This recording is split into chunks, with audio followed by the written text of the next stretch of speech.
প্রাকৃতিকভাবে সৃষ্টি হওয়া এই গুহার মধ্যেই রয়েছে অতি প্রাচীন মহাদেবের মন্দির, যা গুপ্ত মহাদেব নামে পরিচিত। আজকে আমরা এসেছি মধ্যপ্রদেশের একমাত্র হিল স্টেশন পাঁচমারিতে। আর পাঁচমারি সত্যিই অপূর্ব।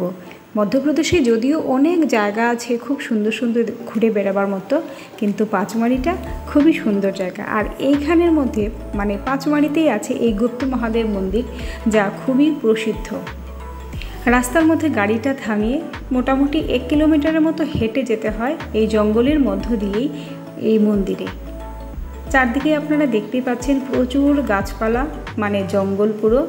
মাঝখানে এই যে এবড়োখেবড়ো রাস্তা আছে, এখান দিয়েই হেঁটে যেতে হয় এই গুপ্ত মহাদেবের মন্দিরে। এই মন্দিরটি কিন্তু ভীষণ পুরনো। দেখুন ঘন জঙ্গল আছে চারদিকে, কিন্তু জায়গাটায় গিয়ে কিন্তু আমাদের ভীষণ ভালো লাগছে।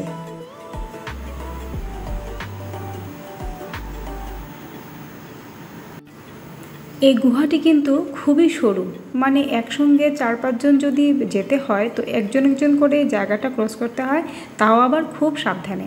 আমরা খুব কষ্ট করেই ভেতরে গেলাম, গিয়ে মহাদেবের একটু পুজো করলাম, কিন্তু গিয়ে কিন্তু খুব ভালো লাগলো। তারপর ধীরে ধীরে সেখান থেকে আস্তে আস্তে আমরা বেরিয়ে চলে এলাম। ভেতরে ঢুকে খুবই ভালো লাগছে। পাহাড়ের গা বেয়ে একটু একটু জল পড়ছে, একদম অন্ধকার কিন্তু জায়গাটা। ভেতরে লাইট জ্বলছিল। বাইরে দেখুন বজরংবলীর খুব সুন্দর একটি মূর্তি আছে বাইরে, যা দেখে আমাদের খুবই ভালো লাগছে। মানে এই একটা সুন্দর জঙ্গলের মধ্যে ঠাকুরের মন্দির, শিব ঠাকুরের মন্দির, বজরংবলীর বাইরে মূর্তি আছে, সব কিছু মিলিয়ে জায়গাটা সত্যি দারুণ।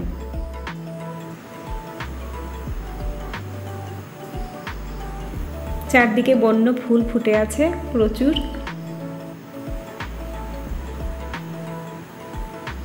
তো এই জায়গাটাতে আমরা অনেকক্ষণ ঘোরাঘুরি করলাম, থাকলাম। এখানে কিন্তু বাদর টাদর প্রচুর আছে, তো কিছু বাদরকে আমরা খাওয়ালাম টাওয়ালাম।